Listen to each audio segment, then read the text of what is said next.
Assessing cats during their stay at the shelter gives us vital information about how the cat interacts with their environment, their response to stimuli, and their social behavior.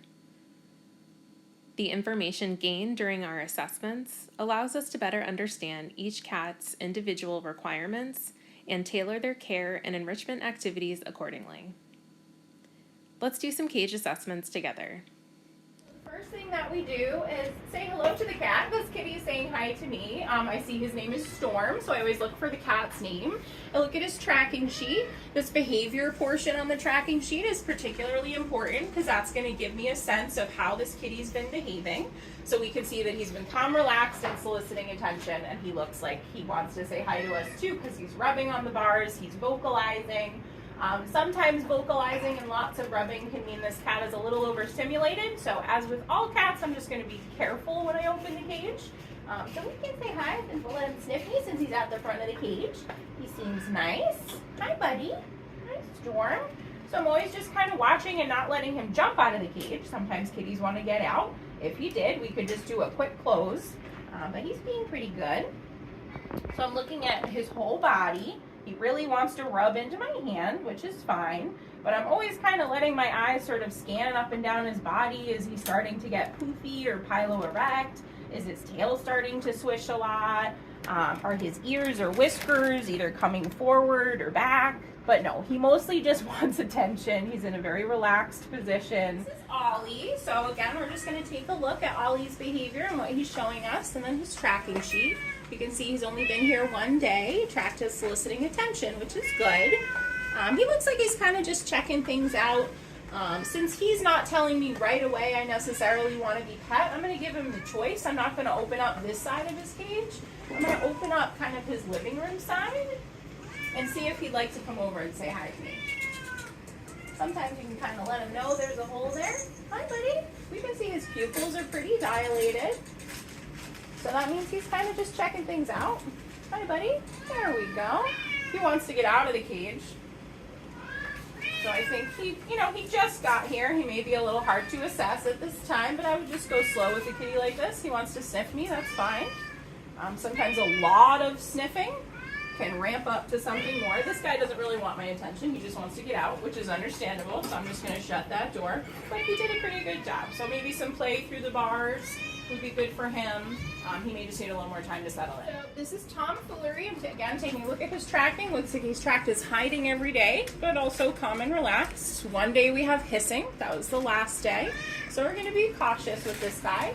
Usually I'm going to lift up and look at the cat first. He's in the way back of the cage. He looks pretty nervous to me. His ears are slightly back. His eyes are pretty dilated. He's pretty still. So he's telling me he's scared. So I'm just going to open this gently, try not to make a lot of noise. Hey, buddy. Hi, Tom. I try to use names with all the cats. This guy I think is a stray, so probably doesn't know his name. So we can also use things like kitty kitty or hey, buddy. I'm not going to reach right in for him because he's pretty nervous. He just gave us a slow blink. That's great. That means I'm nervous, but I'm not a threat. We're always going to be cautious. I'm just going to see what he does. Can I lift this up? Okay. So he just made a little bit of a move toward me. So this is a kitty I probably would not reach in and pet. So that movement that I did of lifting that up made him a little bit nervous. Since he's, kind of telling us that he's very nervous and we don't want to get bit or scratched and put Tom on a quarantine or anything. We're not going to reach our hand in there. So I'm going to use something longer. You can use a toothbrush attached to popsicle sticks, a back scratcher, anything like that. Your pen in a pinch. So sometimes with these things, I'm going to rub it behind my ear just a little bit to get a little bit of my scent on there.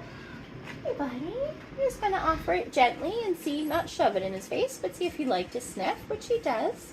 It's fine, buddy. Good job. And then I'm going to try to go for the cheek.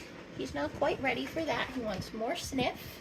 He looked at my hand there and did a little lip lick, so he's still nervous of me. That lip licking means I'm nervous. Tucking himself all the way in the back of the cage there, another lip lick.